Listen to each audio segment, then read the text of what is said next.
Alright. Alrighty. Uh, hey kids, I'm Rob the Builder, and yes, I'm back for my second stream, I guess is the dealio. Now, it's here. You really don't need this shit, you know. Um, Decaling. We're doing decaling on the 109. These are the things. These are the forces. Oops, almost got my coffee there. Now, first I'll get you a better view, shall I? Actually, first I'll switch the light on. It's not quite as glary for you if I do it first. Get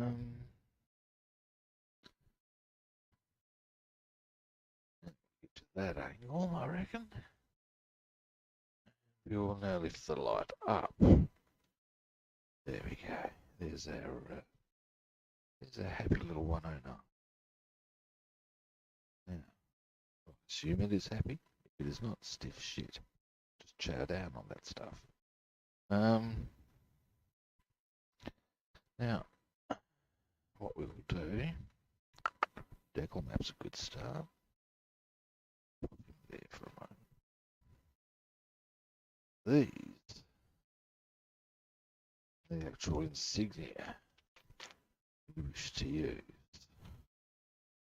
That. So, okay.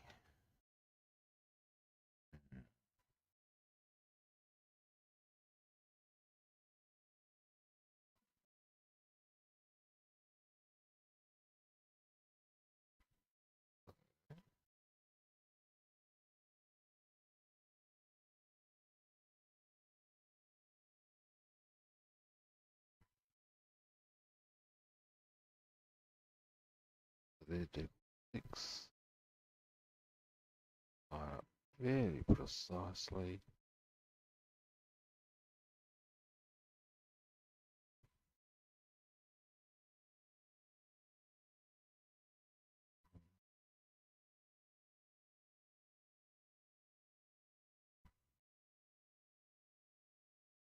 Right. So, decal 6 now.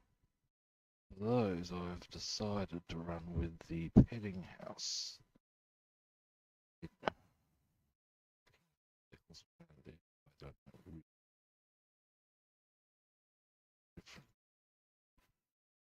Particular decal keep an eye out for.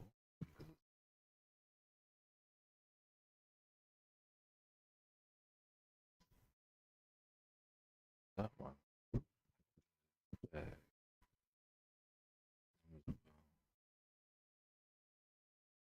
important. Almost irreplaceable.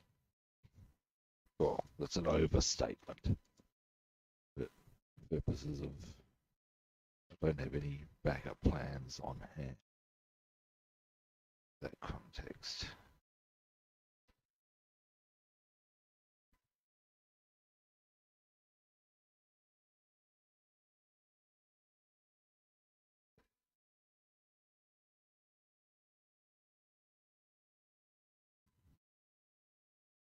Yep.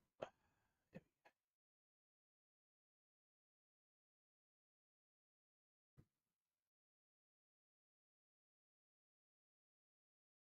Wondering why I'm going quite that tightly.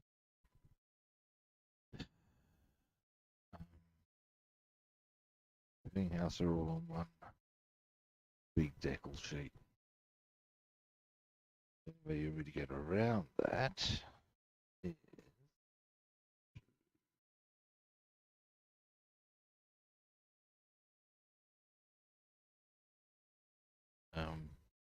try and minimize.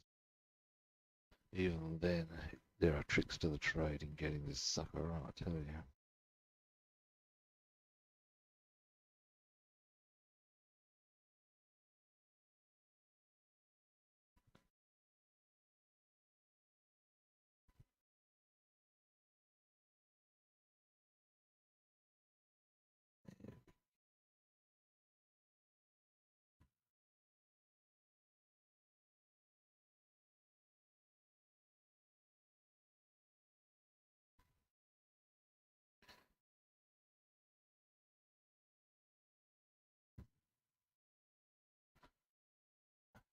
leave that little corner there out a bit so I've got something to hold on.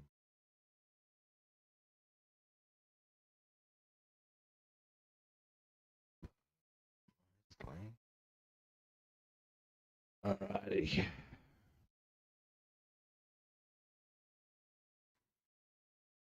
Now, what I'm going to do with the box, yes I do. In fact, I'm sure you're unsurprised by this. I have many boxes, but the point of this is that raises that up to a height where I can work on it a bit more easily. And we all will go well now. What I want to do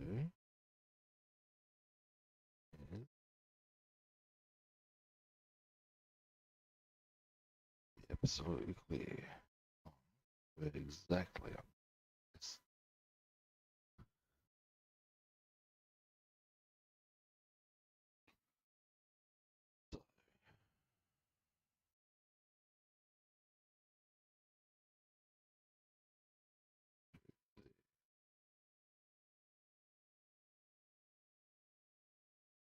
Slide around a bit so I've got a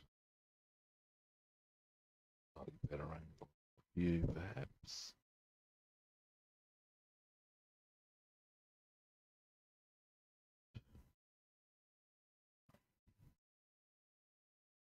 Now, decaling brushes. We'll go with two of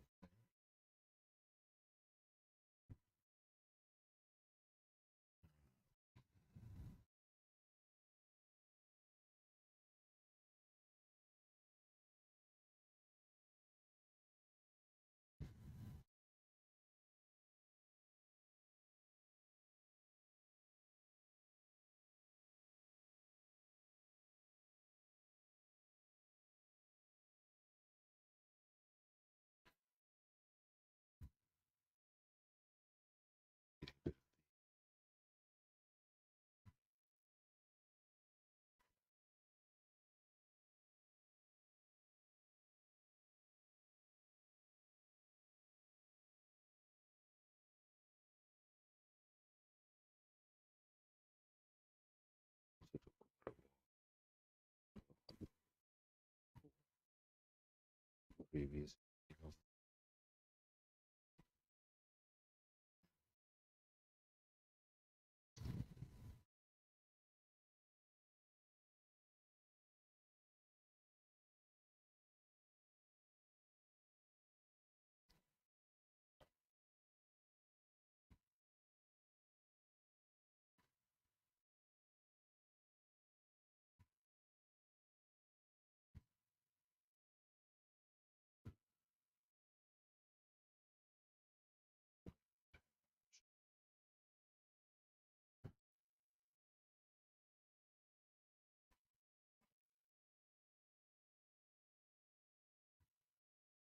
Actually, that's great.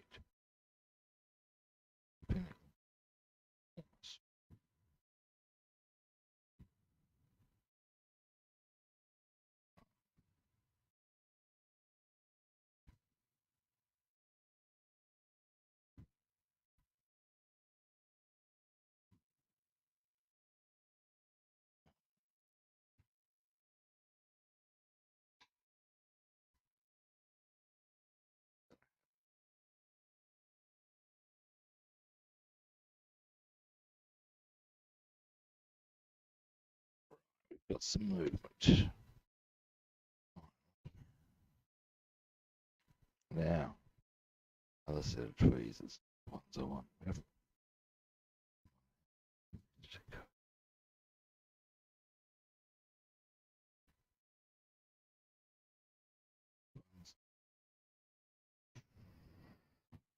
Don't like those.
Yeah.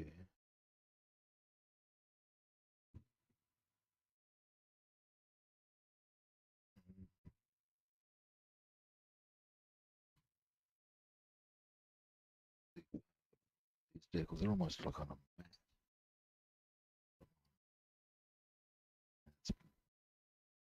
It should be flush, shouldn't it? Ah, there's our problem.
All right.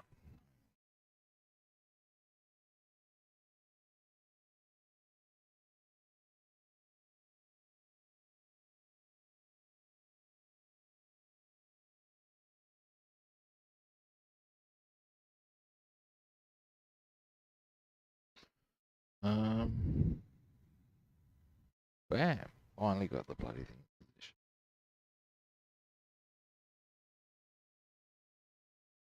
There you go.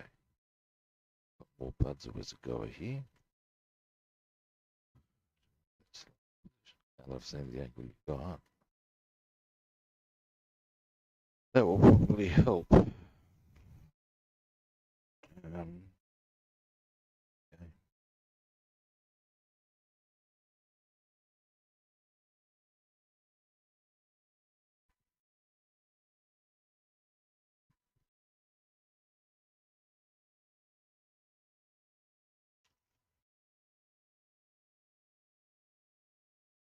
I may as well do the other side.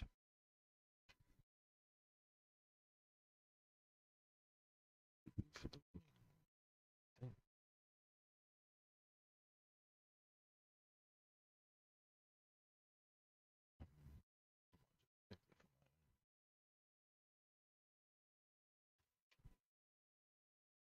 Yeah.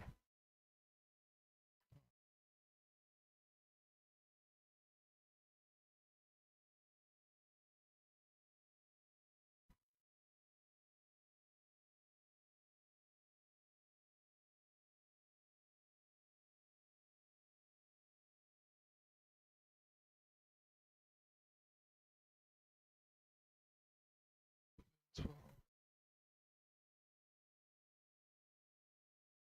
their position is. Let's continue.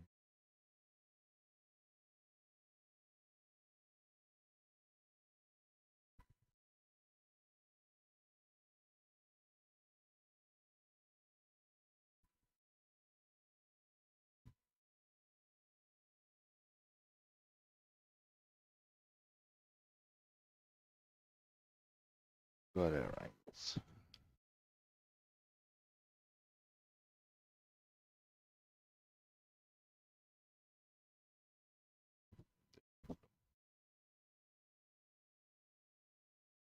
that whole mat thing that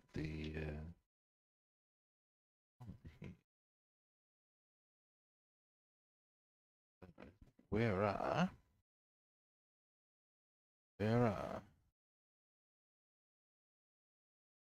the trees that I'm looking for? Here they are. Yay! These are so not the trees. They're the tree sets I'm going to need.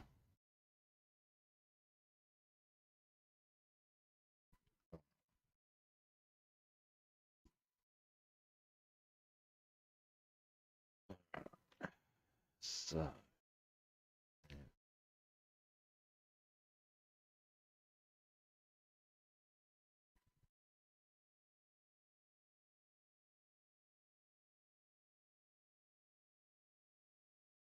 we go.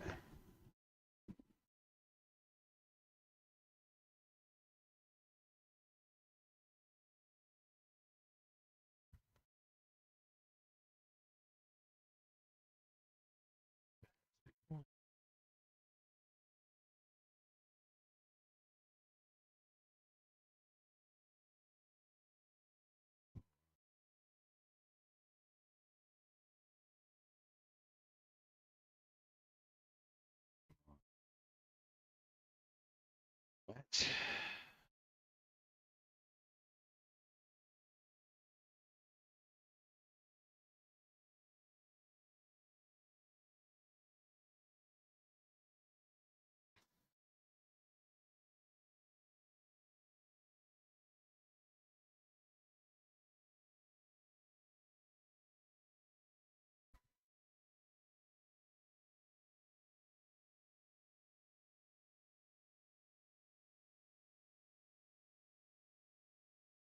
This one should be a bit easy, if only because of the angle.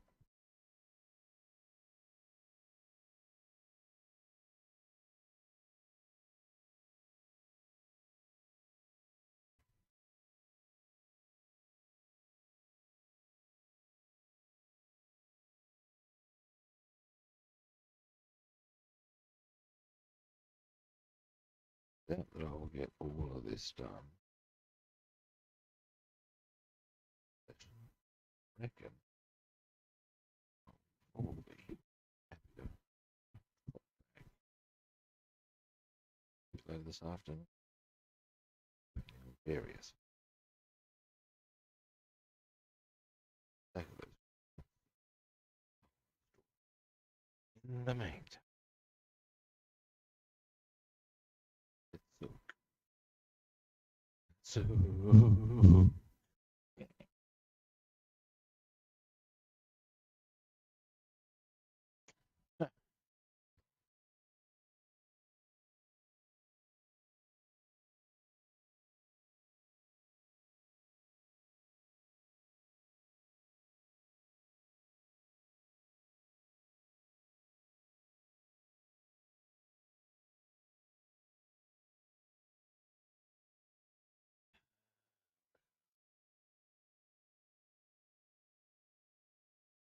because the back is also very heavy. You've got to really sort of quite along. Which is a bit of a pisser, nonetheless.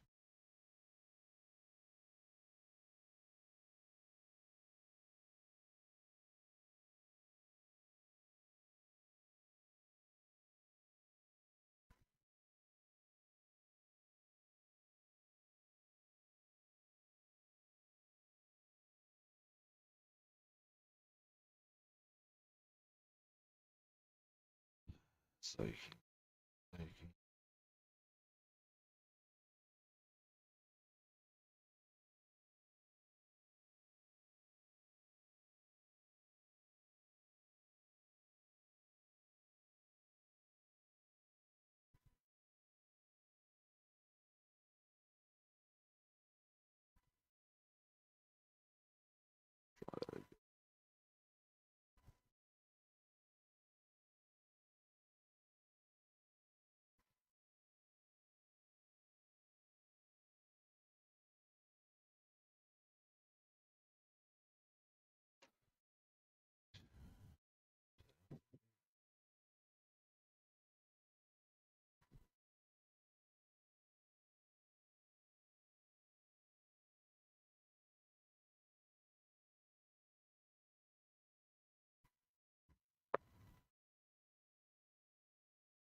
Ah,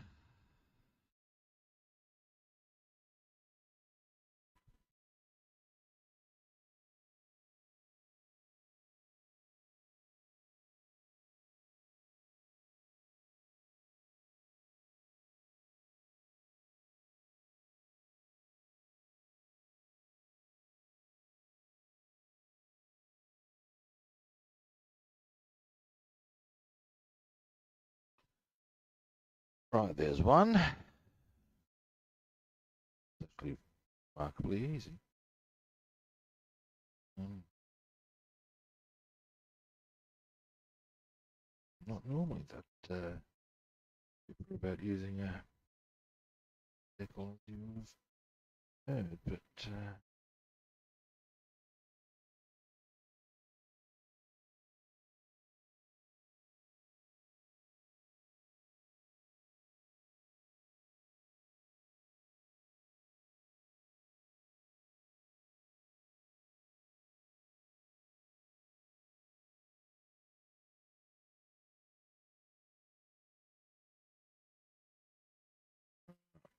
one.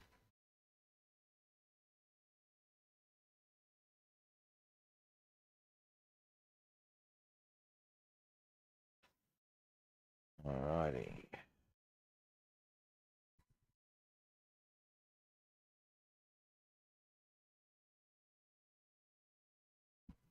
Accordingly.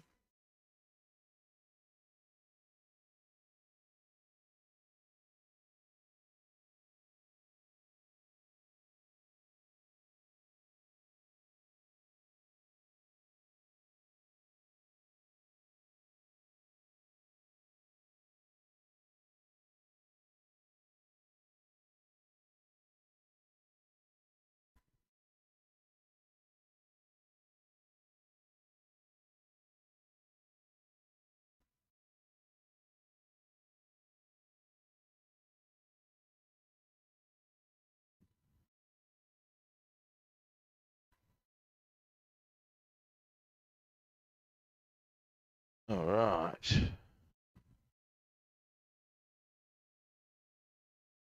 Uh,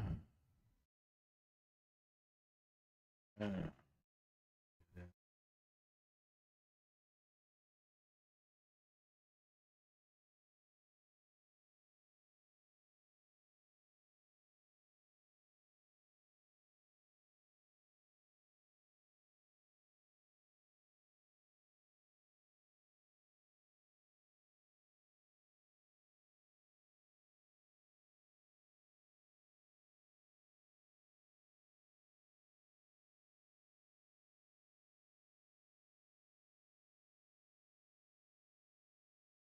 what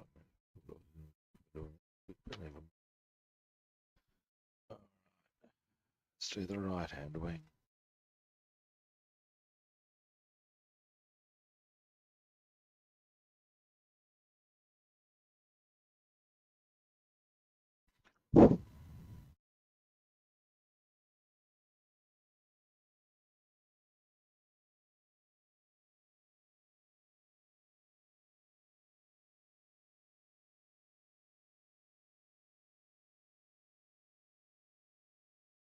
Ding,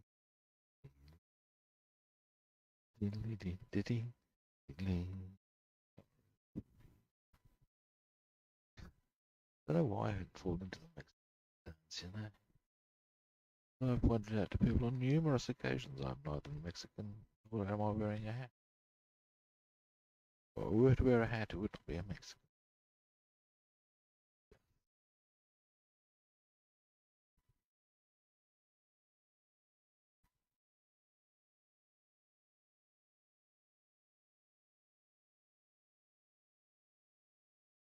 Oh,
All right.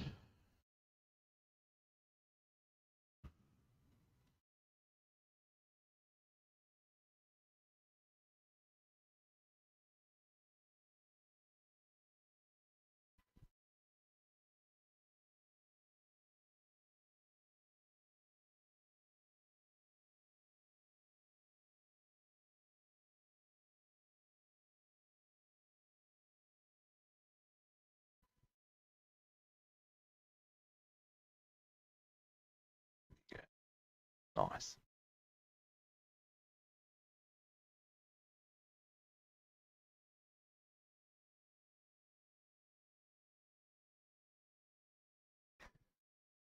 All right.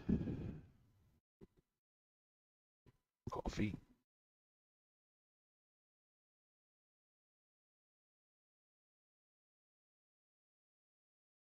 Oh yeah. Um.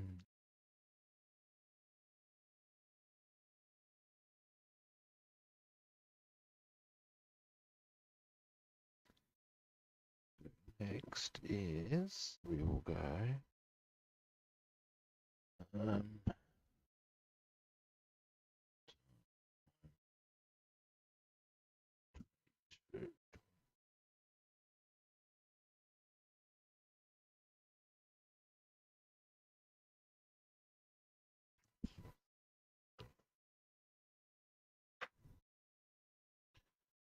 Let's do a bit of trimming. Oops.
The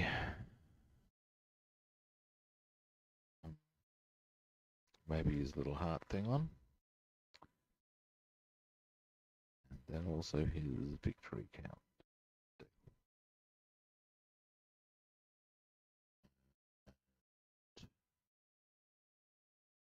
See.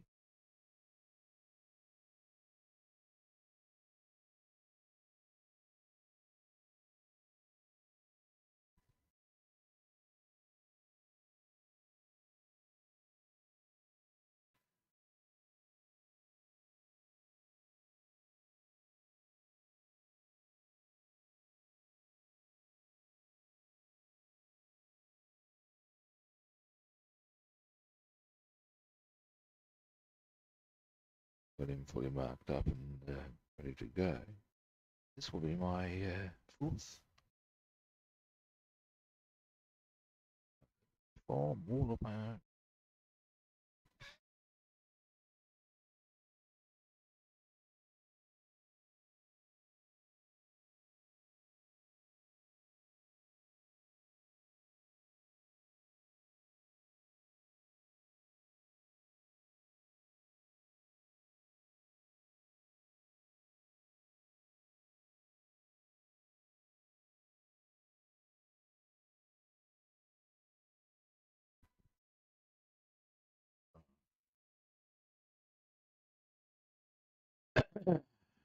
All right, all right, all right.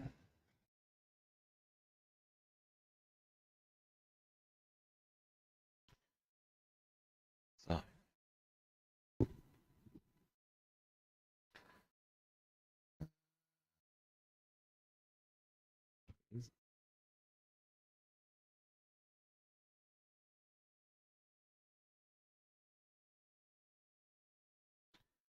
away we go.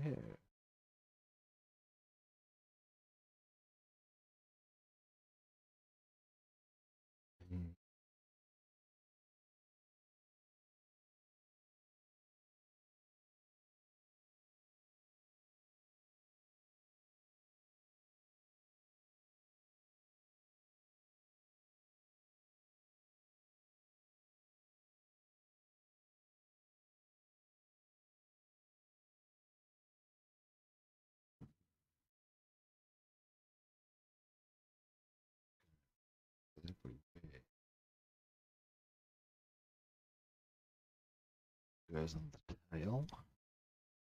Goes on the tip of the rear.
Probably.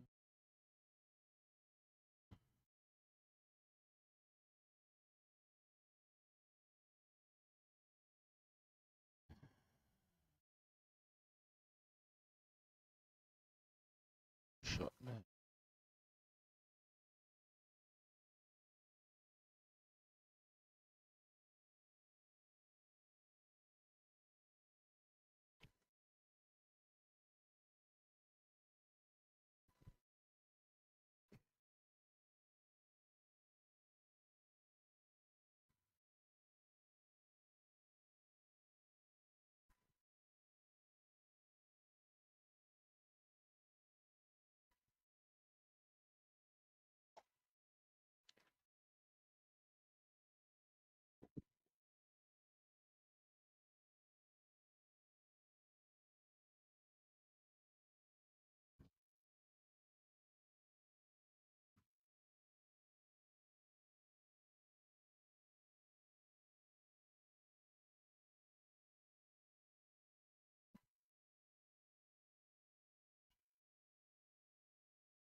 Certainly looks like a little spuffer aircraft, eh?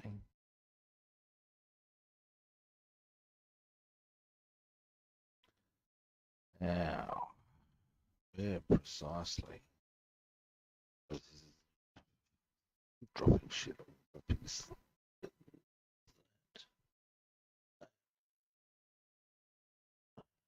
Very precisely, this is hard.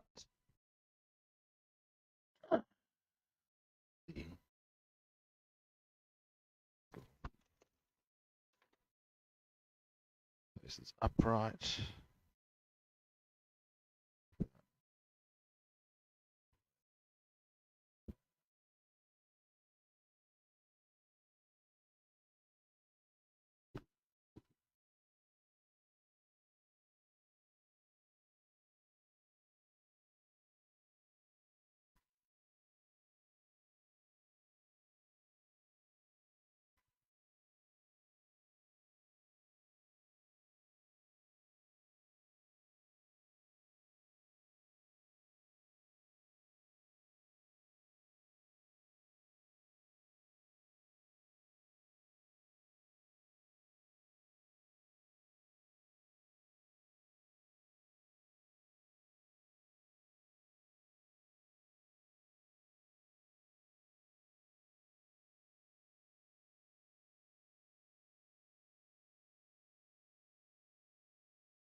That'll be the petting house.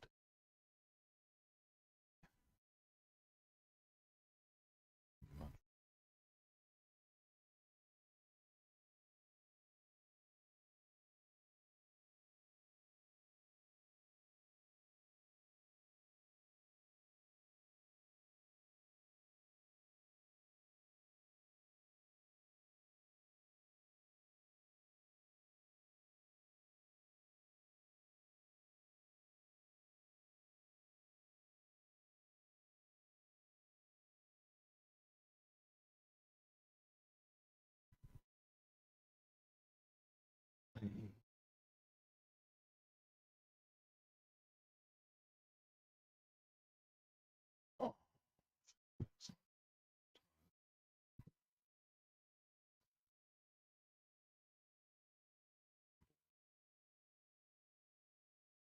dear.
Getting there.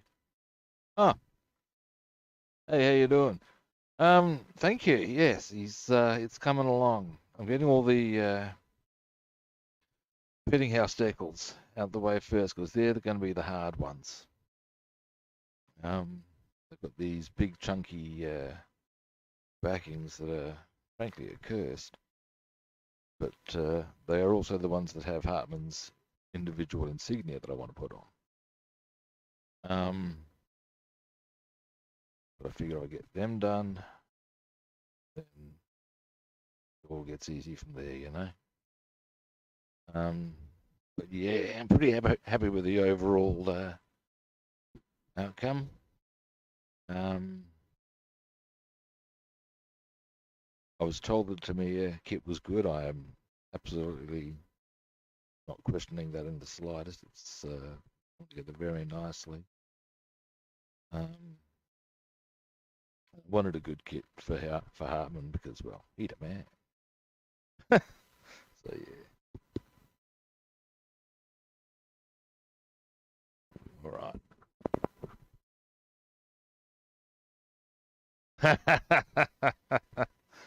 Wouldn't go that far, buddy. Nor would I say I was a master. But right. No.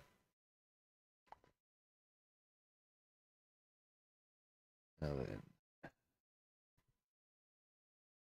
Now. Ah.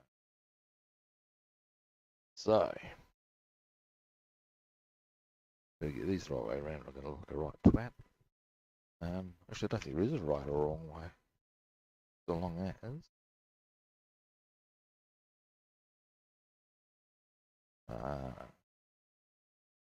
Wrong boy one.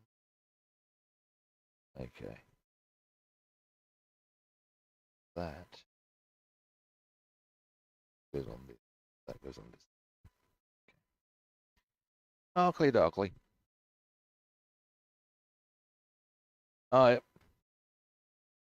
Give him a scritch for me.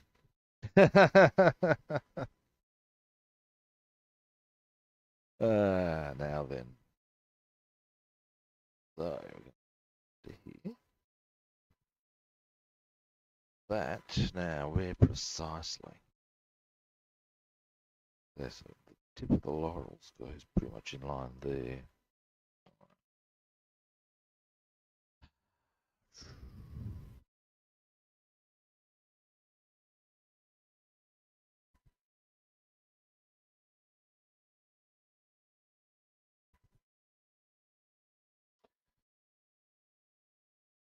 And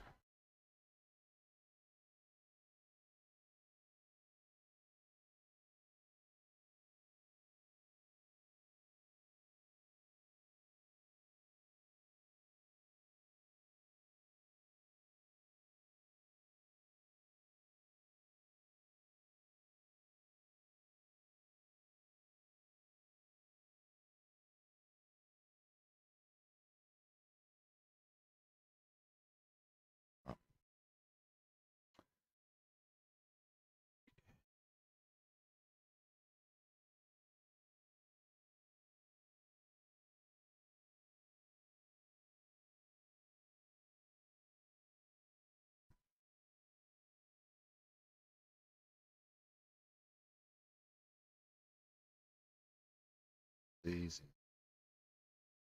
little squiggly lines go back.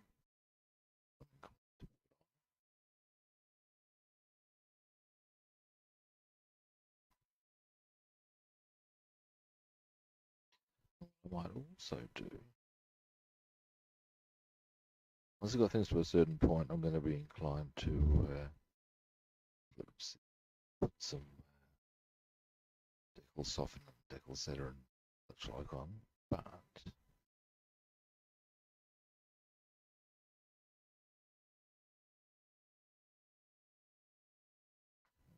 check where I'm at with the bean.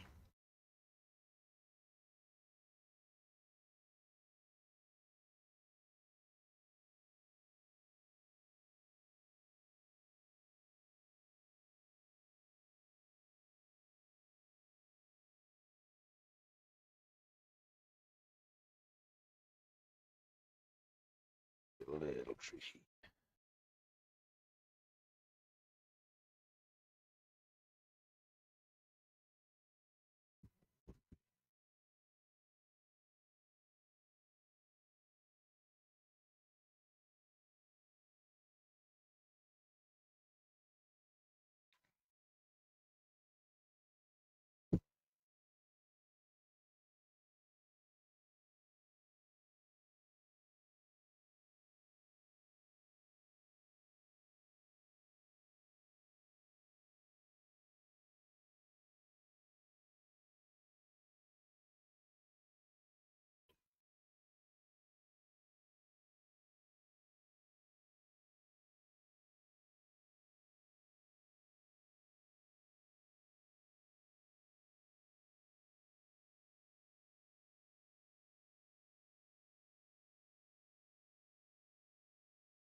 Ah, right. Now we're in business.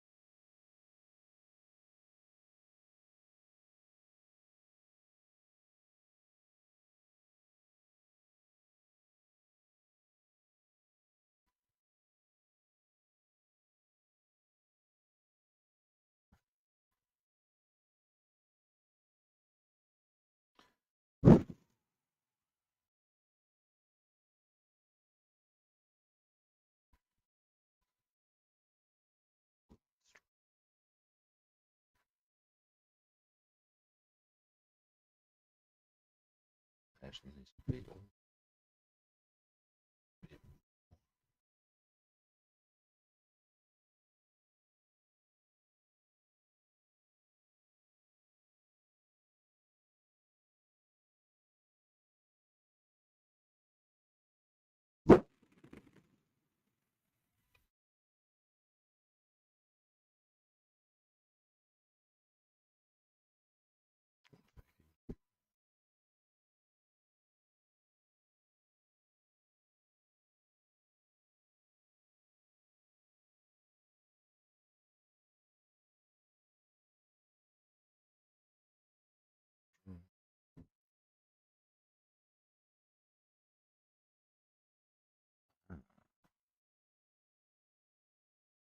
Actually, yeah, a little trim at some stage. We'll see if I decals. That's exactly where it should be.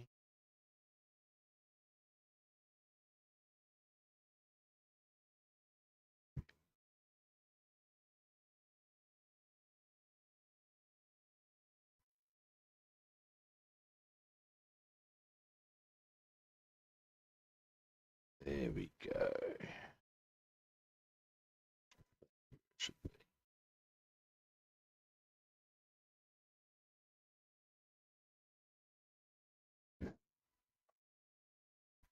Bit of a faff. Now,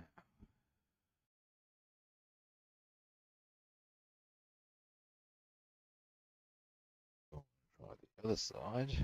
I want to wait. Option there B, maybe to do the yellow bits there.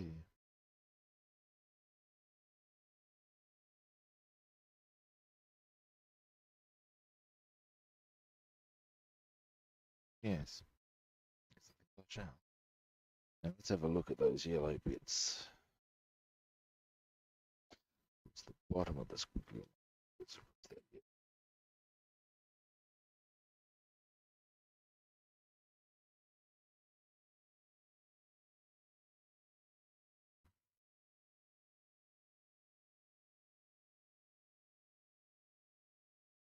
That easy, that thing. Never mind.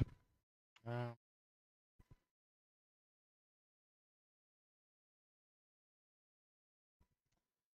now then, first how close to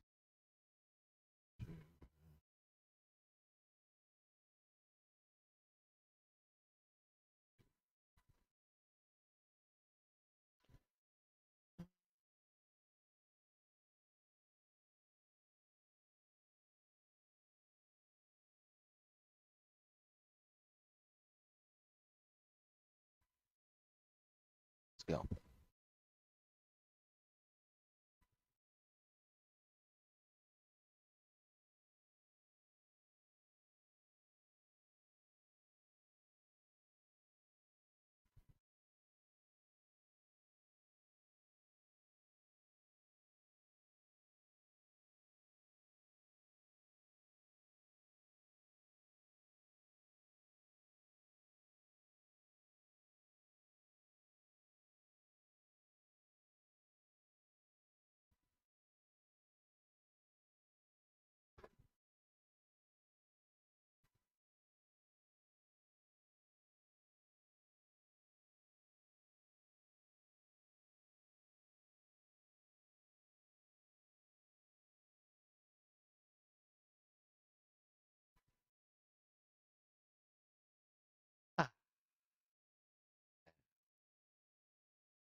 So, if we look.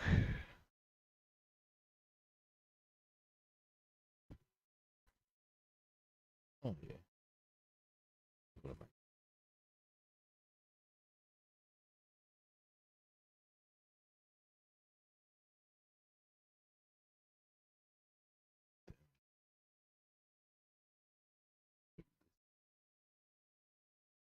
Not really.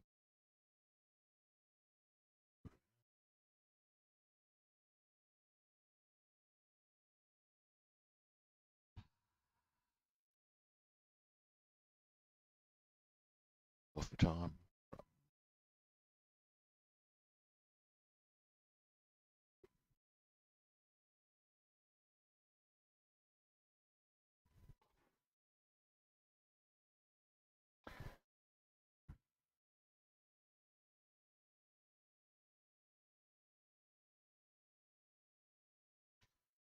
These ones, I believe, will be far more cool. Pinning house.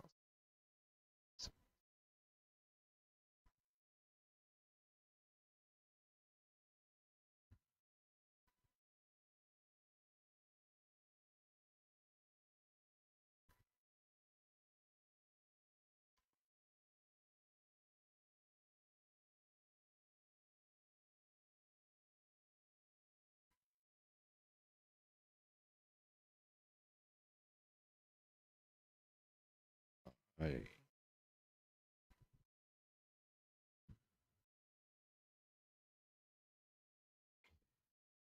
lines.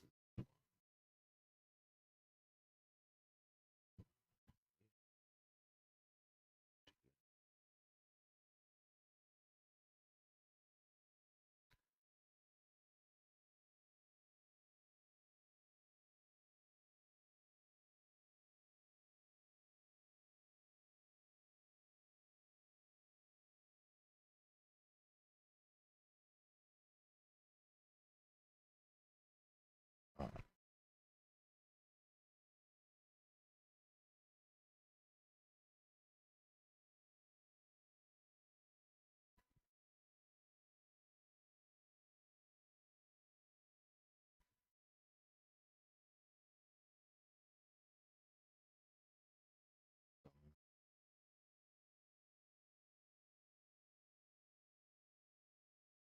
try some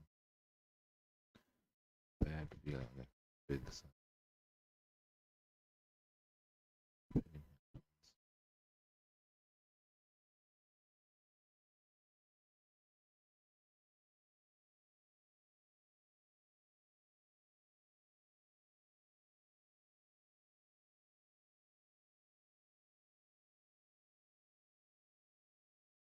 Jeez, it's broken on me. Fuck. Well, that's one thing I will say for pinning house. They haven't broken on me. Jesus, that's a bit less than optimal. All right. Panic, not grasshopper. Okay.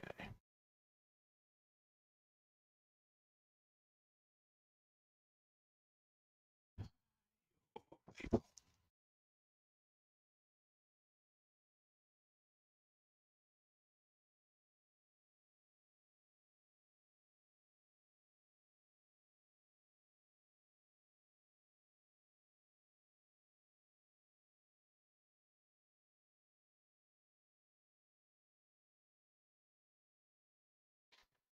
As I said, that is one thing I can say for pinning house.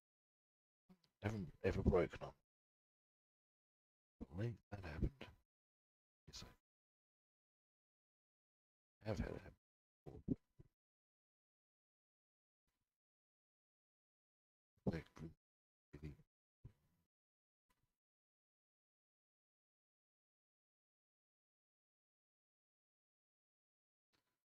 I may as well try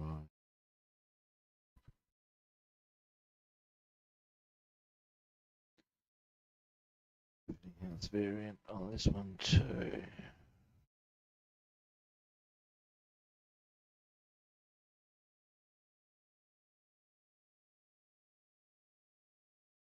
On the other side, that is. Right.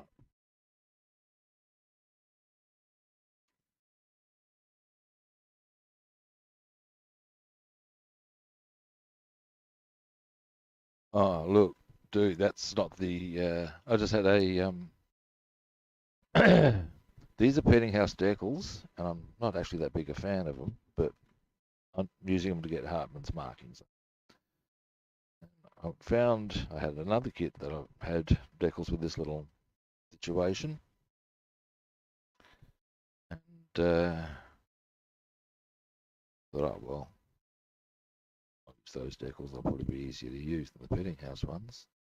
They broke on me. Like they actually crumbled before I could put them on. Um, Most unhappy about that. On the other hand, if that's the worst thing that happens in my day, I've done well. The thing about the petting house decals is they take forever. It's like, hey, a whole stack of other things I don't like about them. I've not had them break, I will give them that.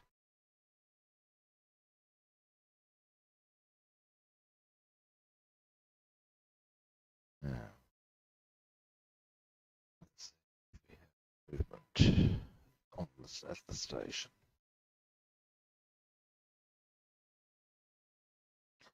So how you doing, Papa Dookie?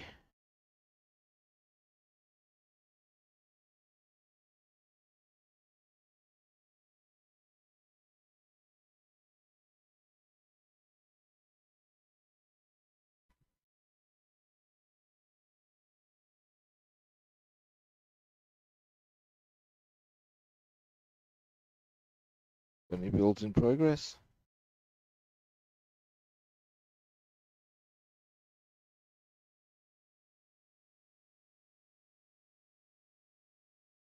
Yeah.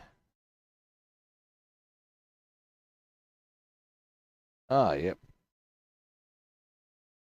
Yeah, look, bad deck. I actually had one of my more horrifying experiences with decals was actually with, and I've since found out this is not uncommon. Um, Academy decals. The kit was great. The decals were a nightmare.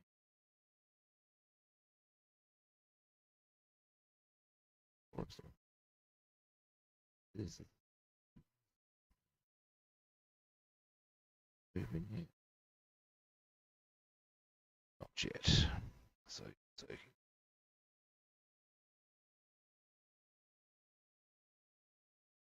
oh, you are moving. So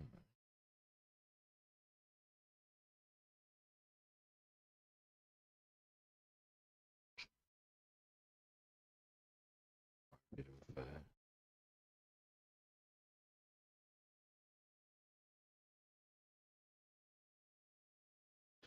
all right. Let's move.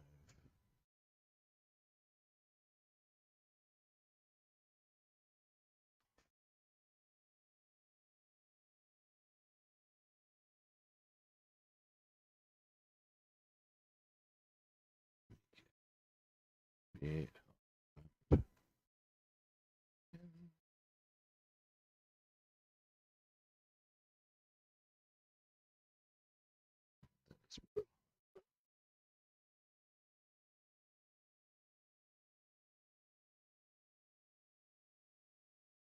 There we go. I think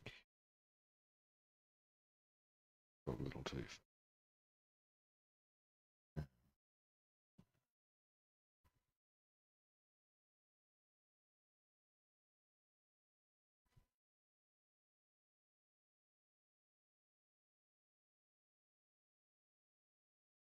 Boom. I think maybe.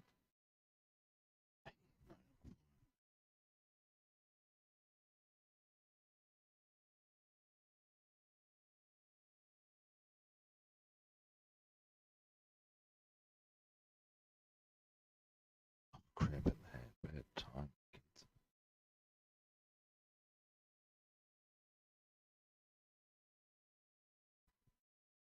Maybe. So I have to tell at times.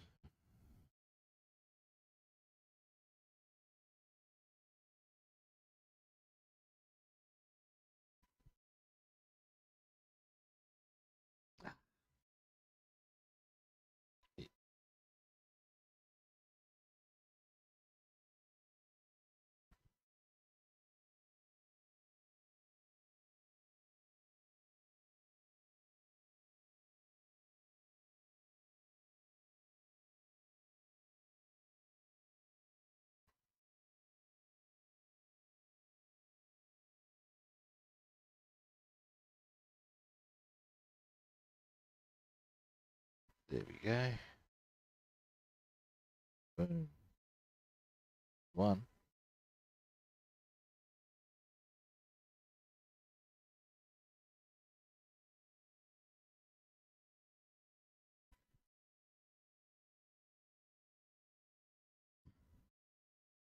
Alrighty. So there's that one on.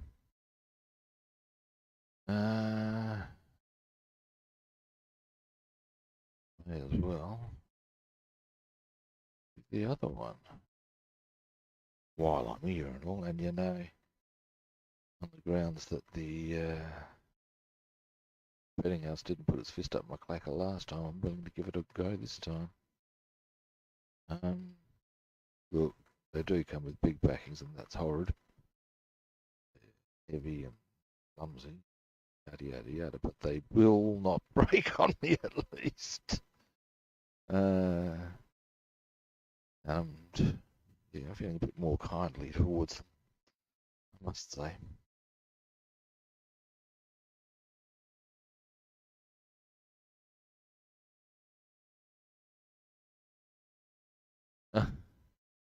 Oh, you're saying that to Papa? Yep.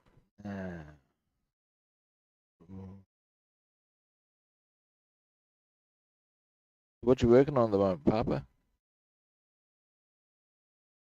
You everything by Trans or Trans Am, or is that a transformer?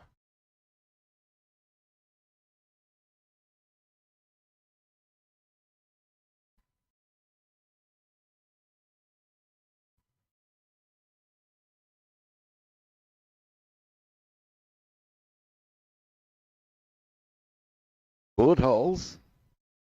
No, not for this chappie. This is Eric Hartman. He doesn't have bullet holes, mate. He's Eric Hartman. He's all that and a bag of grits as a pilot. No, that's Hartman, not Cartman. We do not have a South Park character in a 109, to the best of my knowledge.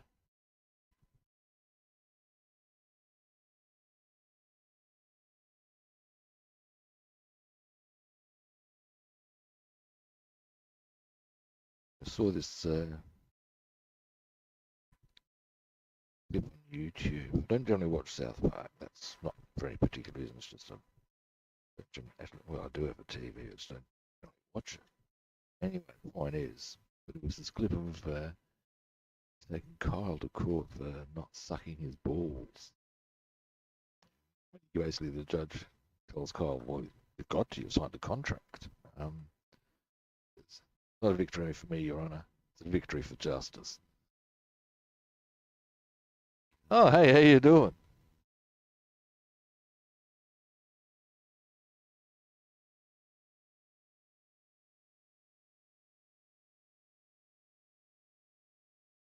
Got somebody new to chat to. Hope you're well.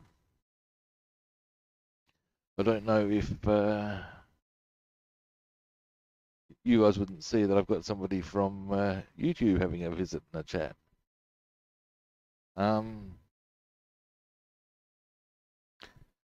So yeah, that's very nice to see. I think that's YouTube. It's certainly one of my other platforms.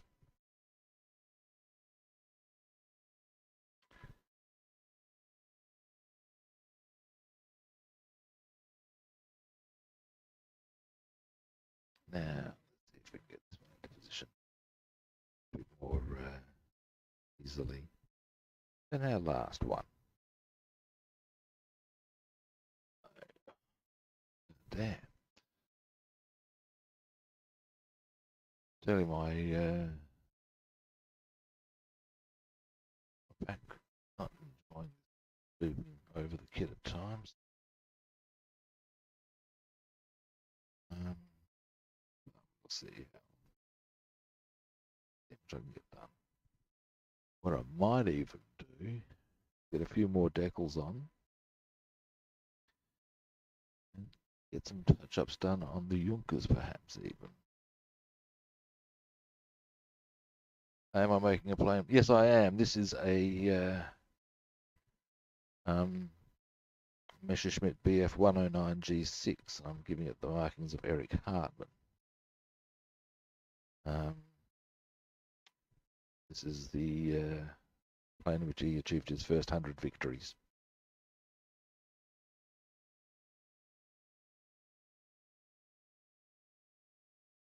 Yeah, look, Papa, when I'm streaming, I'm on 5 platforms. And it's not hard to achieve. You just got to, what you got to do is have a piece of software restream. That costs a bit of cash, but it's worth it if you want to do it.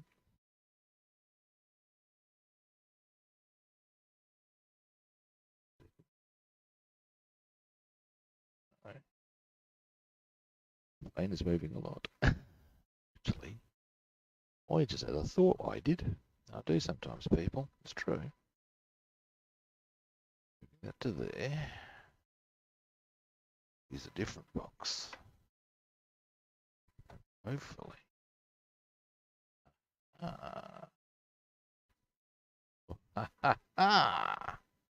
they say I'm just a pretty face. You know. No one's ever said that. Do I collect models of world? Yes, I do, mate.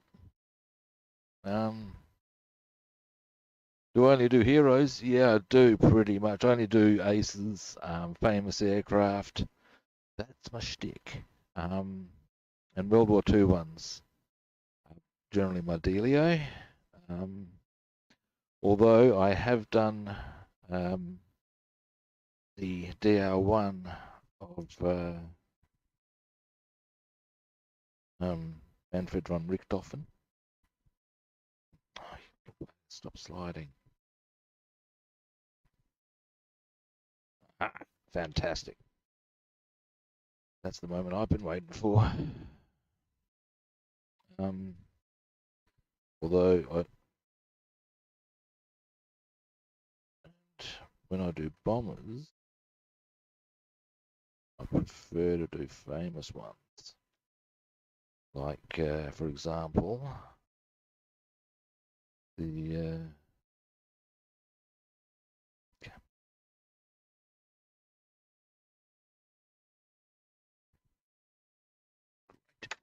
what I want. One of the come here. Over. One of the lakes I'm going to build is on display in the Australian War Memorial. And as an Australian, well, then what you can do.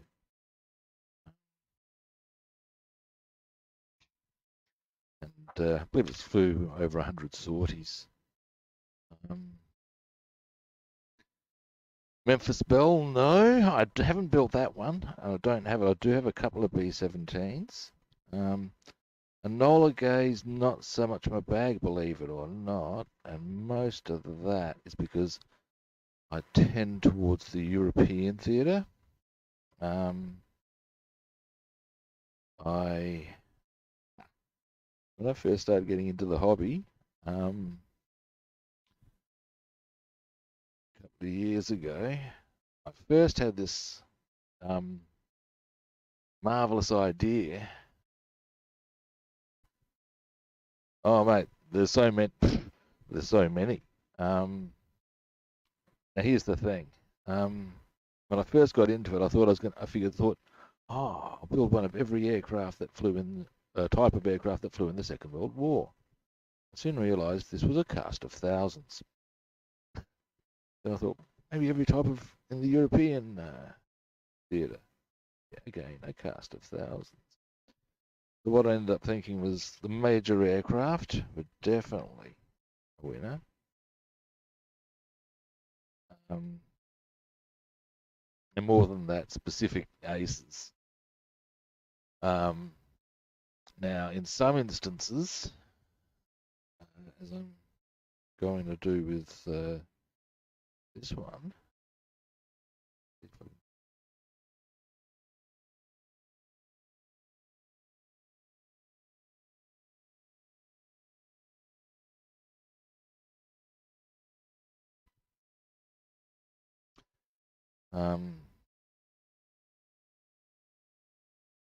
for example, here we go. In the case of Eric Hartman,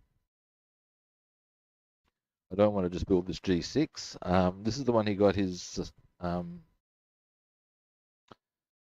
first 100 up in. It's considered his classic aircraft. Oh, yeah, see you, buddy. Yeah, I know Memphis Belle was a big thing,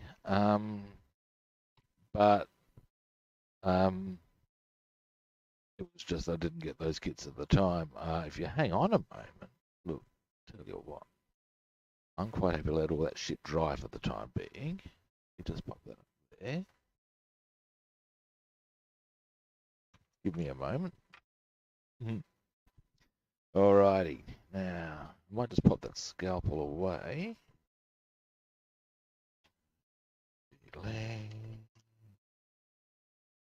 Now.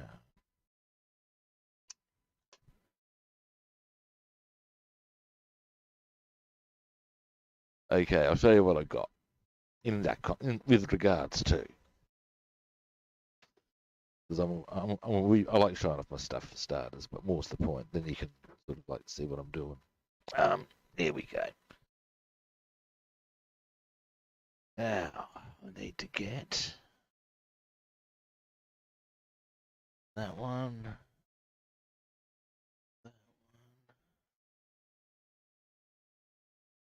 That one. No, not that one.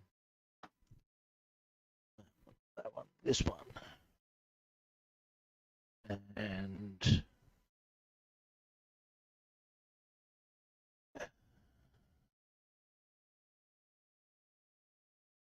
finally, this one. All right. Show and tell time, kids. Yeah, that's interesting.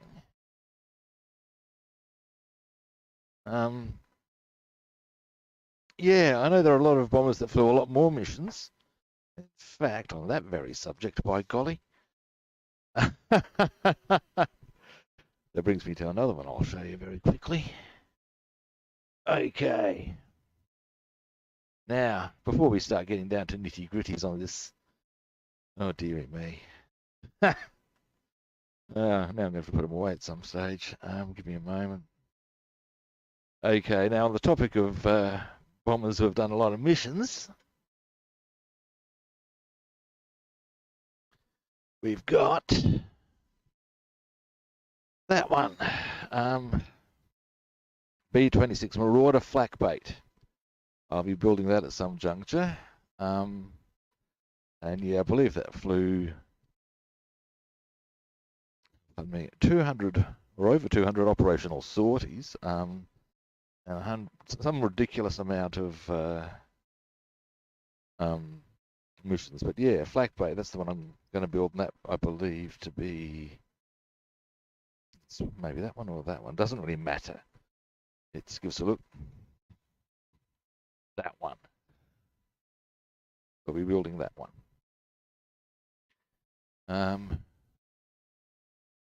Now, here we go. Next. Now, the first one I'm going to show you is one I'm going to build very soon.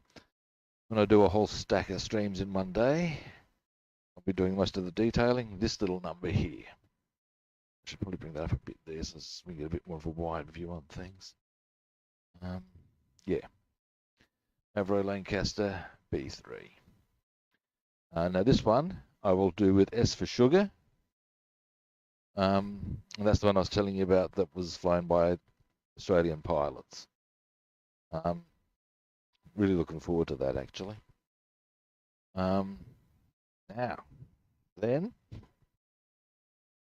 B-17. Now, first B-17 I'll show you.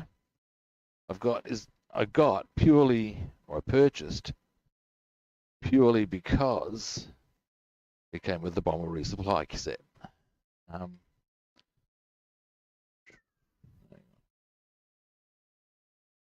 Boom. And there's this one, Thunder Mug. Went missing in action ultimately. So yeah, as you can see, it flew quite a few missions as well. But to me, it was the whole bomber resupply kit that had me going, ooh, Do I have ground crew for that Lancaster? Well, I do have the bomber resupply kit. So in that regard, yes. This one comes with fuel, tractor, bomb service truck, some bombs, and a package car. So yeah, there's that one. Now, because the Thunder Mug was one of those classic olive drab schemes, I wanted one of the classic aluminium sort of colours. That's why I got this one. There wasn't any Memphis Belle ones conveniently on hand, and I wanted a B-17 that I could do with the aluminium schemes, and so boom. I'll probably research which one of these two flew the most missions or has more prominence for whatever reason, and built that one. But yeah, so it's my next B7. There's another B-17 I have. And finally, so far anyway, I plan to actually get another Lancaster for a reason I'll explain. You can't be having your 4-inch and heavies without a dam buster. That just doesn't happen. I was going to say that just doesn't fly, and well, I guess it doesn't. We'll leave that discussion there. Anyway, yeah, I've got my dam buster. That's an obligatory, you think, you know. Now, on the topic of other Lancs, I do want to get another Lanc so that I can do one with the Grand Slam bomb. Yeah, these are the things. Yeah.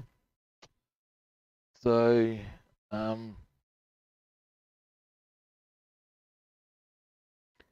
yeah, that's sort of a bit of an angle to consider with what I do with my kits and stuff, in as much as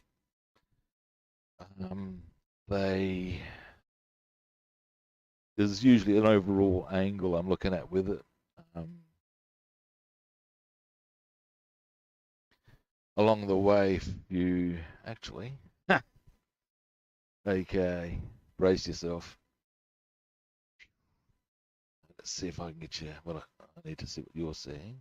Okay, yeah, there we go. Now there's my stash.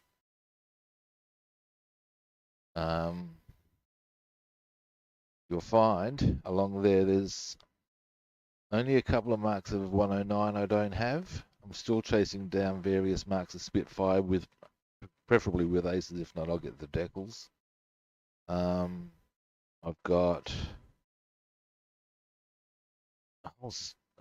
also got one of every type of aircraft that Richthofen flew, but they're Roden, and I had a horrible experience trying to build one of their Sopwiths. Yeah, that's not all my stash. There's most of it.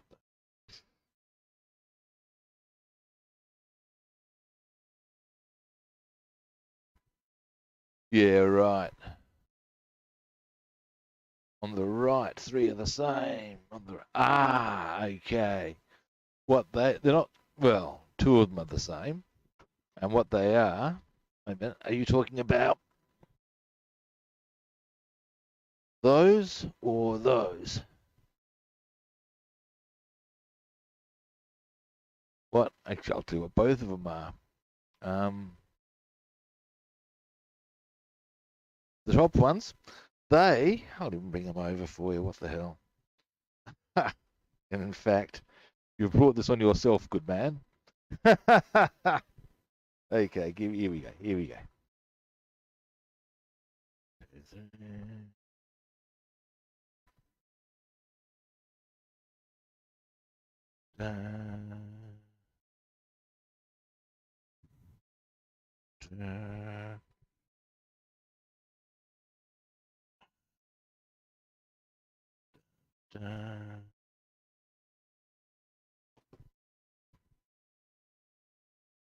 Okay, kids, here's how this all operates.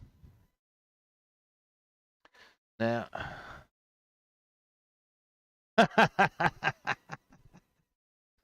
all right, here's how this goes, kids. Now, I'm gonna move that back to there for this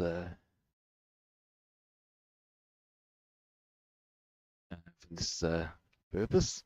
Dear me, got a little distracted from the actual modelling, but hey, who cares? I'm having fun. Now, here we have a tail. Indeed, we do, kids. It goes a little something like this. We start off with this humble little albatross D2. Now, if we look inside, looking, finding, you will find that one beautiful, magical day. We find it.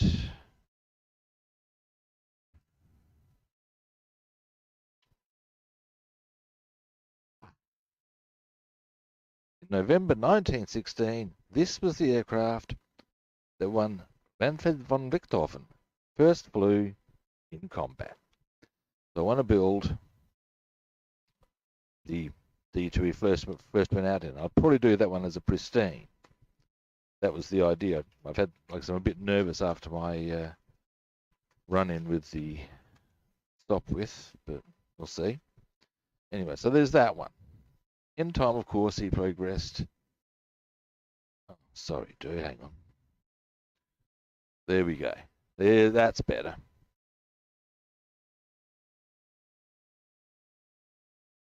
Yeah. So yeah, we got that one. That's the first plane he flew in combat. I'd probably do that pristine. So yeah, there we go. It's the first one. Now, of course, as a quick little aside, I also even got the Eindecker because that is, I believe, most likely the plane he actually learnt to flew in. Just boom, just because. Need to put. Ha! Yeah, well, now anyway, yes. So we've got learning plane, first in combat. Then we've got the D3. Now, I can't remember if this kit comes specifically with paint scheme and decals for the occasion. Give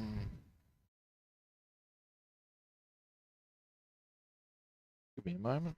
Might do.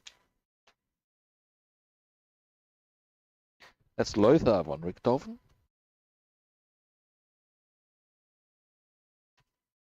I also want to do Lothar's triplane.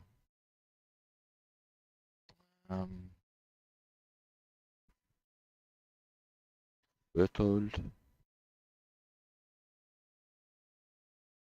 No, it doesn't look like it has Manfred. Oh, here we go. Manfred von Richthofen. So we can do his D3, which is his next aircraft, of course.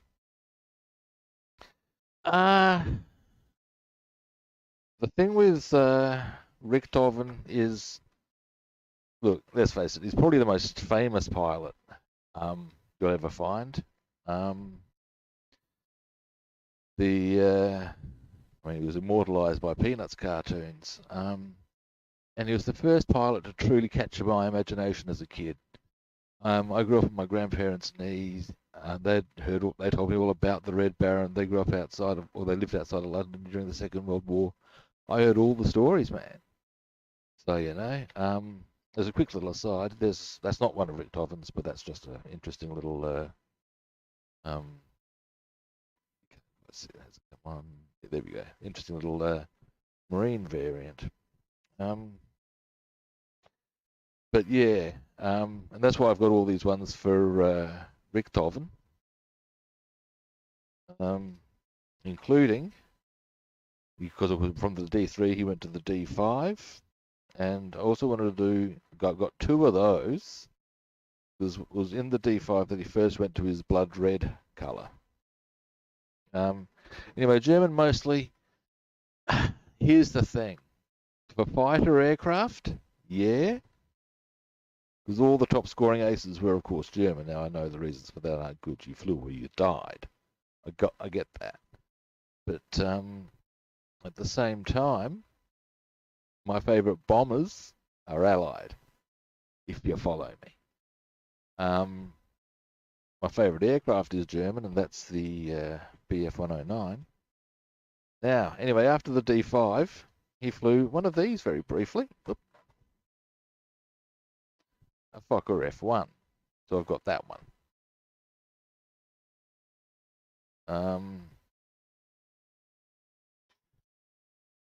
Finally, I've already built the this red triplane. But he also flew other ones with different colours, which of course I will in turn build. Indeed, he flew quite a number of triplanes in a whole range of different colours. But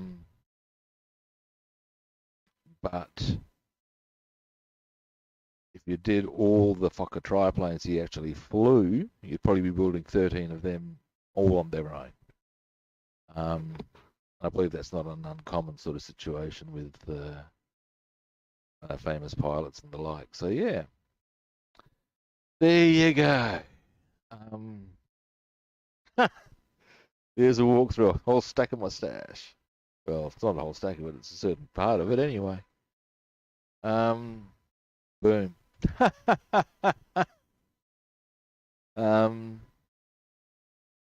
Yeah, the main reason I don't have as many Spitfires in my collection as I do 109s is largely just a question of tracking them down. I want to get certain aces, and in some instances I might be able to get them. Other cases I've just got to get the decals made, buy a certain kit. In the case of I want to, like Douglas Bader, for example, you need to get a Spitfire 5A. Now 5A.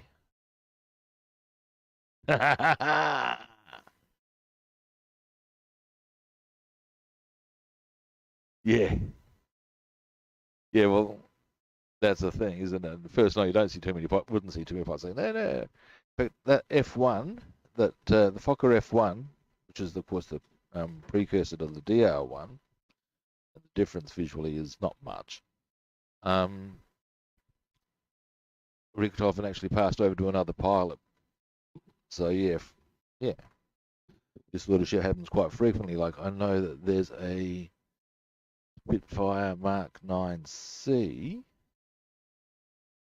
that was flown now from memory.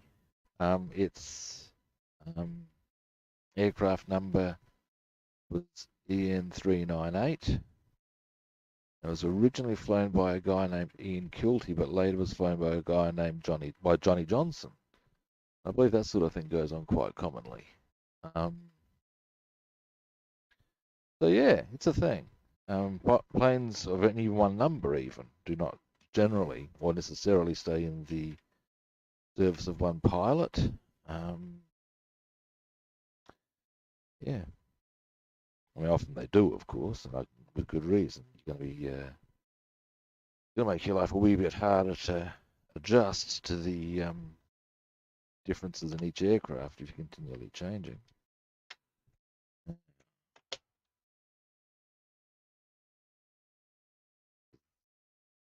That's fun.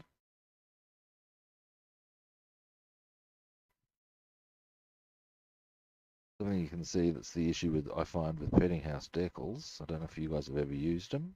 You can actually see quite. In fact, here we go. you can see that you have to actually, you can see the size of the sheet on them. They're huge. And you have to, that's, the only reason it's even that small is because I trimmed it. It actually is on one big sheet. That makes it quite difficult to work with at times. And the problem is extended to, you can even see there's a bit hanging off the end of the tail there. This is why I'm a bit ummy and ahry about the petting house, but I'm hoping that a big enough application of decal soften and decal setup will address that.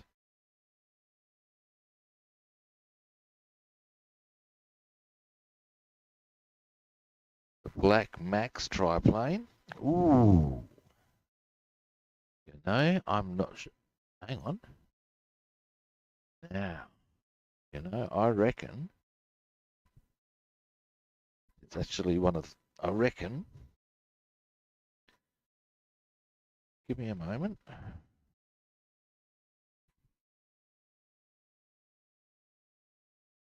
Was it Werner Voss? No, his Walker F1, I believe, was a very dark coloured one. I don't know. I'm now curious. I don't know offhand. I'm going to have to look that up, man. That's an interesting question. The plot thickens.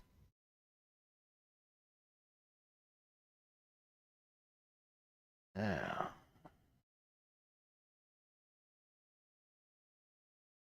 Yeah.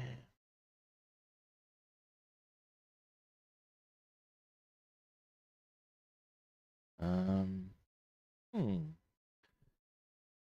I reckon it might have been Voss because I seem to recall that he flew obviously a black triplane.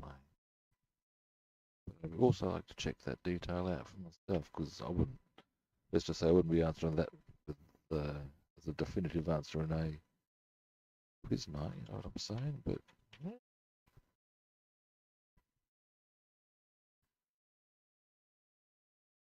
hopefully this one's cooperative. Put that in that little box thing now. Was utilising.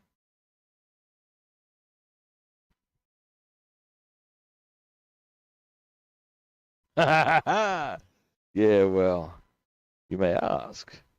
I don't necessarily know the answer. In this instance, I don't know the answer, mate. But I am curious enough to want to Google that, actually. I fucked that up.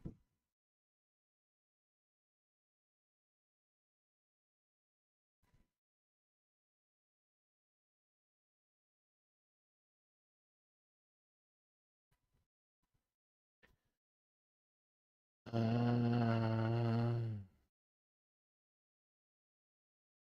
hmm. So I reckon it might have been Voss, but I'd have to check that up. That would be interesting to find out. I have heard of him. Um,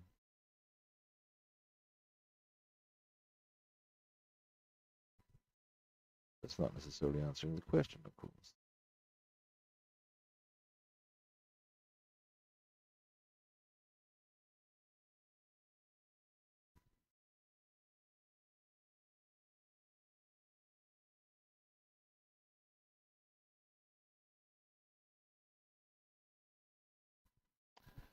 A bit longer.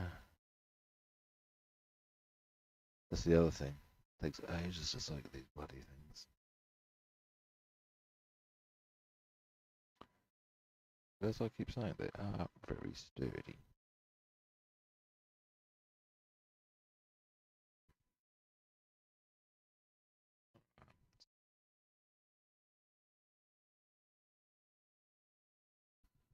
Uh,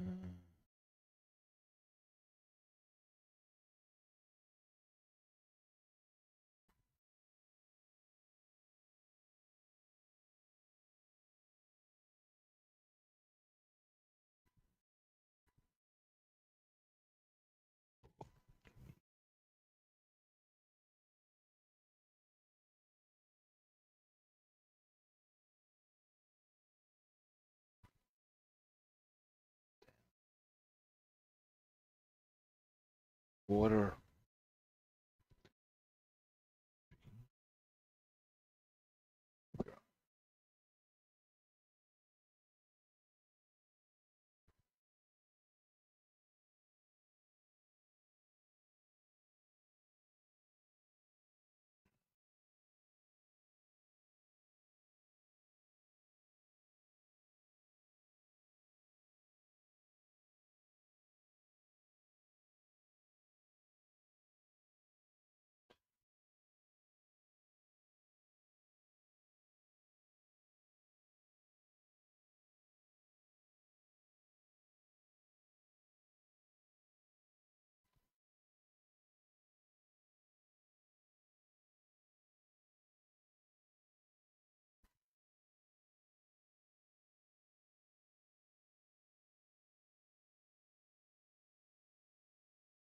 Be a little higher up.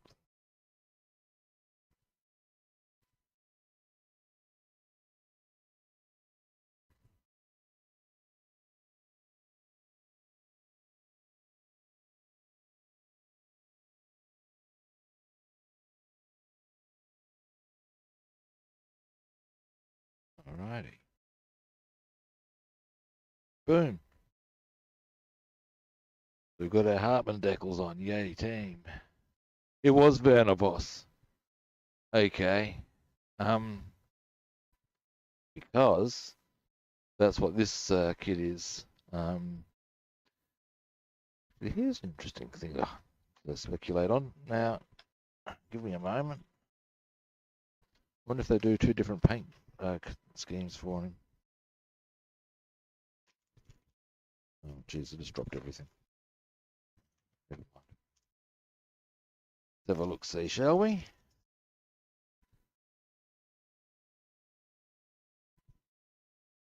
Get Wolf. This is Bjarno Voss.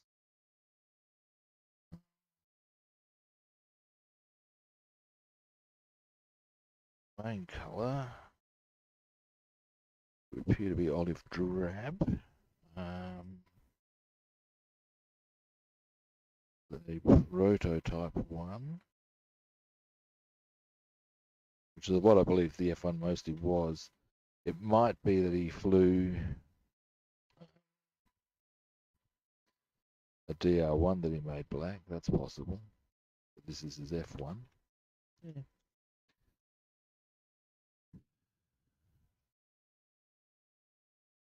Okay, so it is an all black one.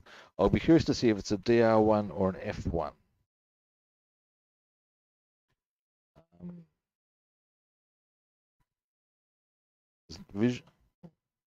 Visually, there's not much difference between the two, apart from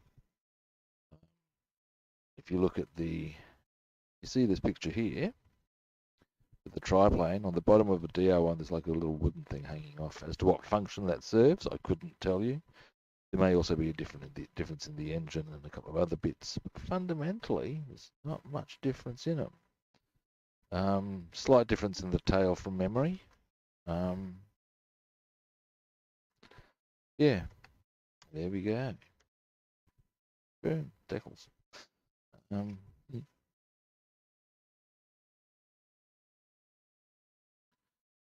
Right. Now.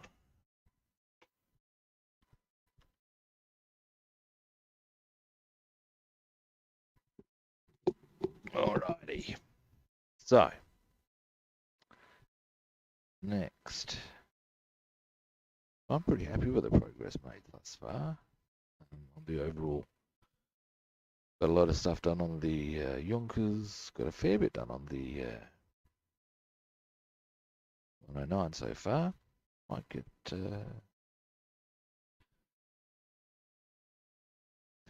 Yeah, look, when I built the Pocket DR1 in the blood red colours, yeah, it wasn't real hard to paint. There are things you can do. Of course, when I built the Black Widow, same deal. It's fundamentally just black. But I found that was where you wanted to start using different colours for the tyres, different black to what you might use on the main body, just to highlight that fact. I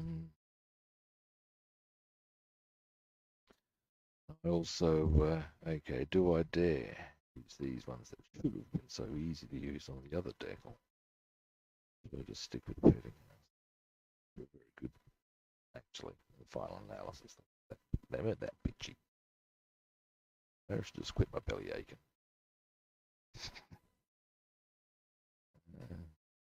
Anything else? What the hell?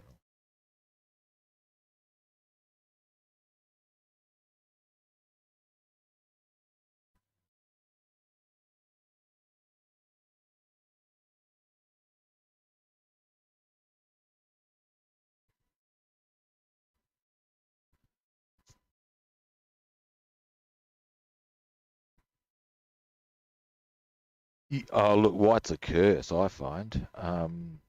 You really need to either do, you want to make sure you got your backing coat nice and everything, because it just, sometimes it just doesn't come up the way you want to, in my experience, you know. When I did the Black Widow, one thing I did do was a tip I was given by a friend of mine, and indeed I did something similar with the DR1. Basically, you got your main red. This is with the DR1. And on the edges, I did a brighter red to sort of bring it up. Yeah, okay.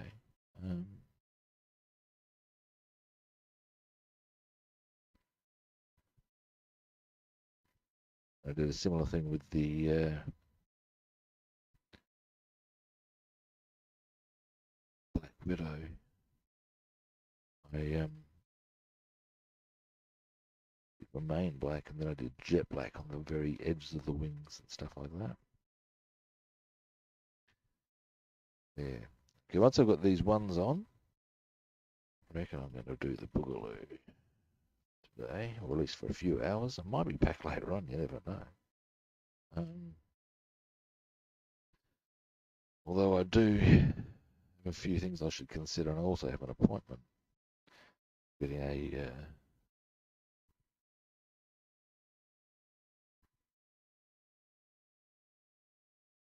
the F1. Oh, you're talking about Voss? Because okay, in that case, you would have only flown in the F1. Yeah, okay, that makes sense. DR1 came out later. Yeah.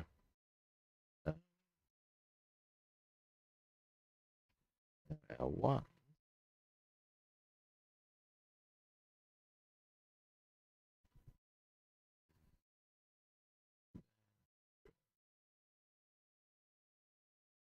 Yeah, that's pretty straightforward.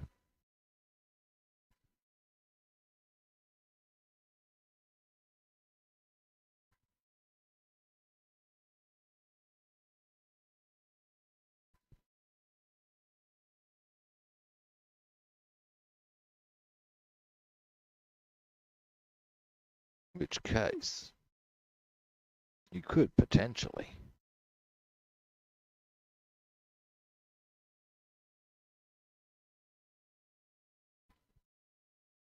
Yeah, there's all these little tricks to the trade, hey.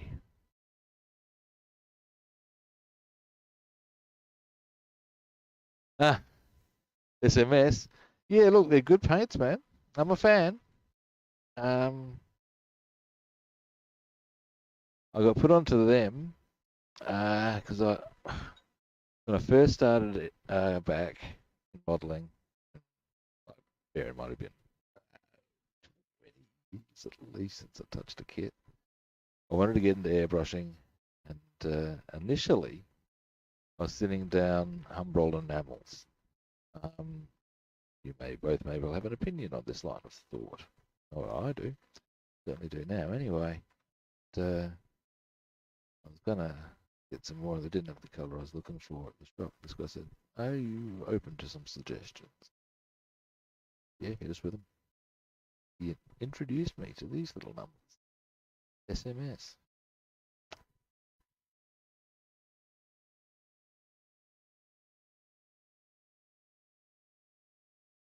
Oh, they do, mate. They really do, and it matters, you know. Let's face it. One of the things I actually didn't like about having to, excuse me while I find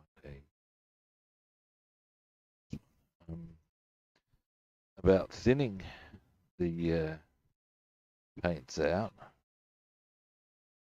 was that if you need to do if you need to do a second coat or a touch up or whatever, you're automatically you've got the problem of how do you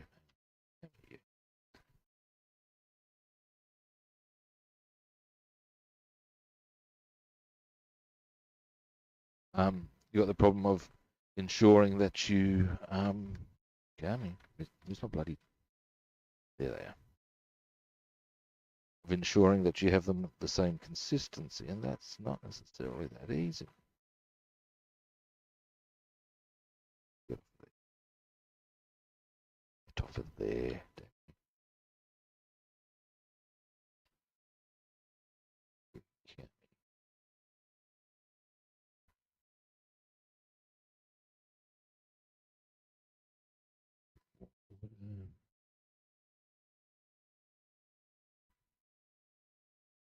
But the sheer ease of them, shake and bake, baby. Now to me, that's a bad outcome. Well, you can. To be wrong. Boom. Next one. Over here. All right.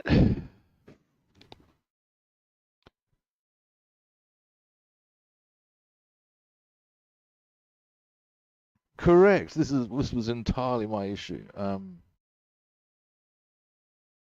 Yeah, that's a bit of a pisser for your min pins. All you can really do on that front is see if you get any lacquers in your your local hobby store. I guess they're becoming more of a thing. I don't know how common they are these days, but they are. I have seen more or other brands of lacquer, and they are so easy to use, and not that hard to clean, and pretty much tick every box I can think of. I'm Ken Brockman. That's my 2 cents worth. Now once I get this on, I'm going to wind my stream up. What I might do while I'm thinking to is I should see who's around. Maybe go raiding on. Give me a moment.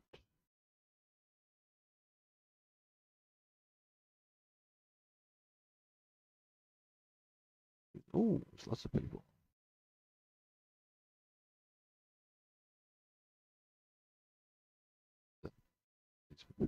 Oh no, these are not people I know. People who are.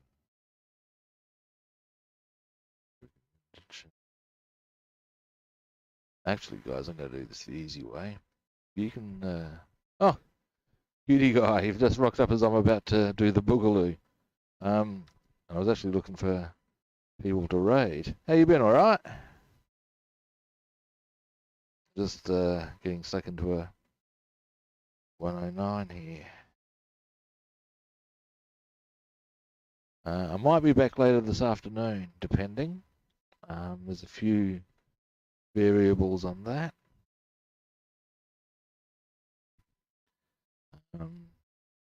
Ranging from may need to go to my mum's, but thinking she'll probably be okay with me not doing it, as long as I'm looking after her back. If that is the case, then I'll probably come back later on today and do some more stuff.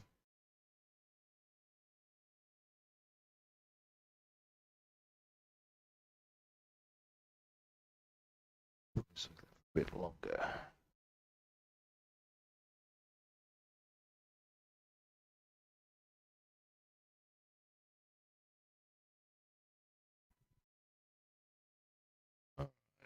see how we go this time. So you need the way.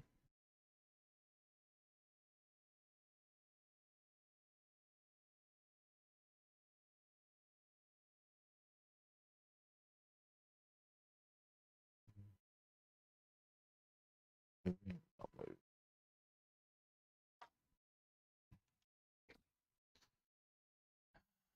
This is why.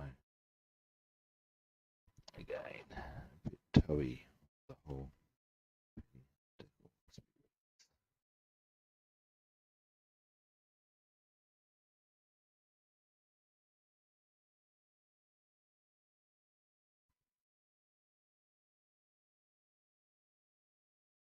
Yep.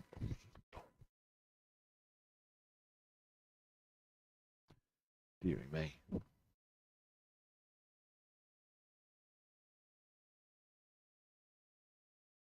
It's 6:30 your time. Okay. Uh. Um.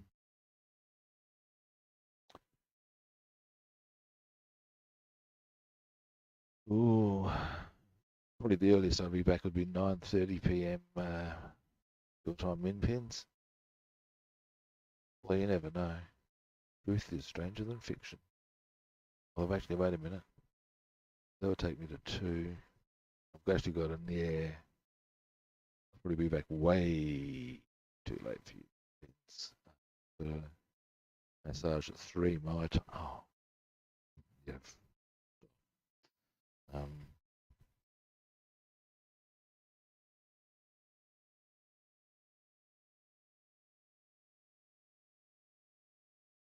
there we go.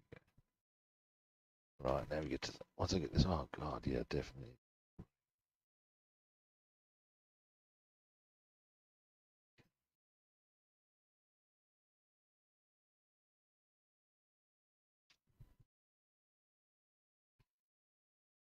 However,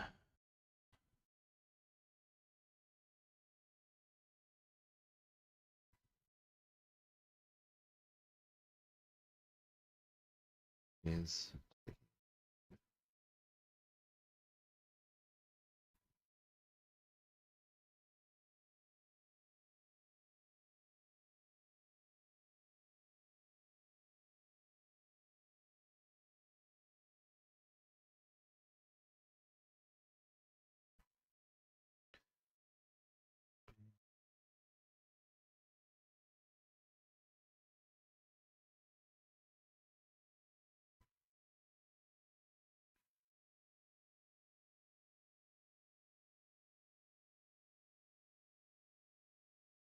alrighty.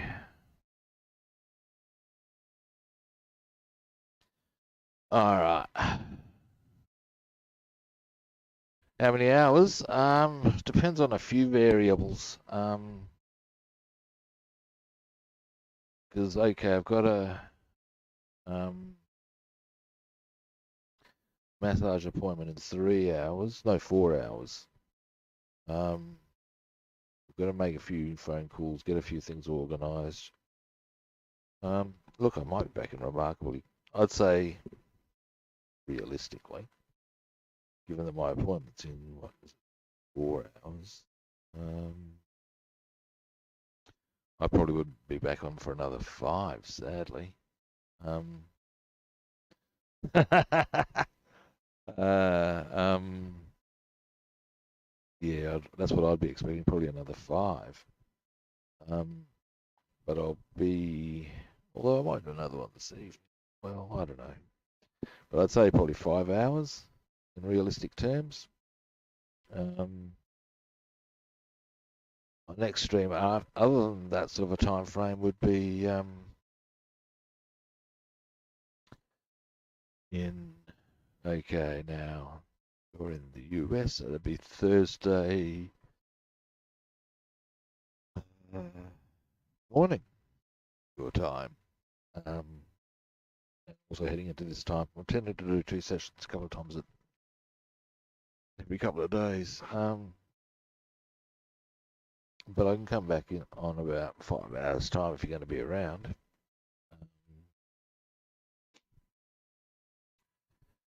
Yeah. But then there'll be 4 here. Yeah, that's a realistic amount of time. Yeah. Give me 5 hours and I'll be back on. I'll do some more deckling and actually I would like very much I should get the last touches done on this as well. So we can get deckling on that tomorrow. To make me kind of happy. It's starting to come up very nicely. Oh, Jesus, dude. Yeah. Yeah. Bugger. Yeah, that's not going to help your cause, mate. Sorry, buddy. Um, Hopefully I can catch you in a couple of days. I'll be on, like I said, that would be your Thursday morning, I would expect. Yeah, because I start, um, we're 4:30 in the morning my time, which is depends what part of the US and your part. I think it's 9, 10 in the morning ish. Anyway,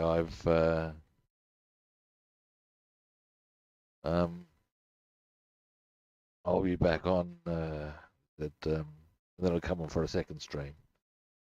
So I will be on at some juncture, buddy. And I might be on again. Look, here's the thing.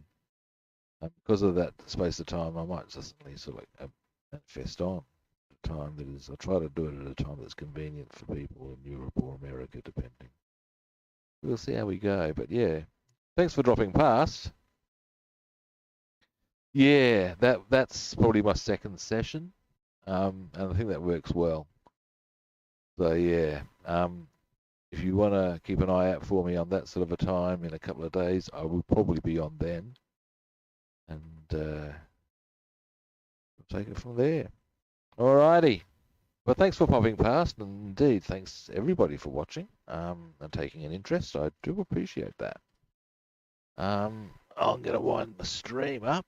I couldn't see anybody to go raiding. I'm open to suggestion if anybody can see who's on.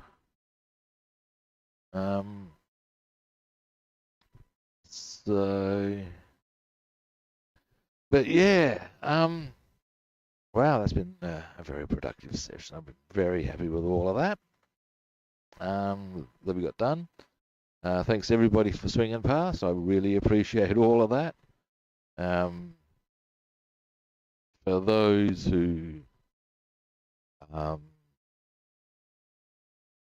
were my other platforms, yep, track me down on any of as Rob the Builder on Facebook, Twitter, and Discord, and Robster the Builder on YouTube, Instagram, and Twitch.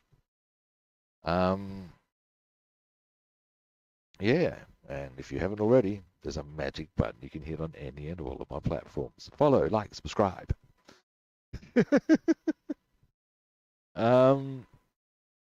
Okay, yeah. Again, thanks for watching, guys. I'll be back on in a couple of days, and yes, we'll again pursue all the action and excitement that modelling can provide. Catch you then.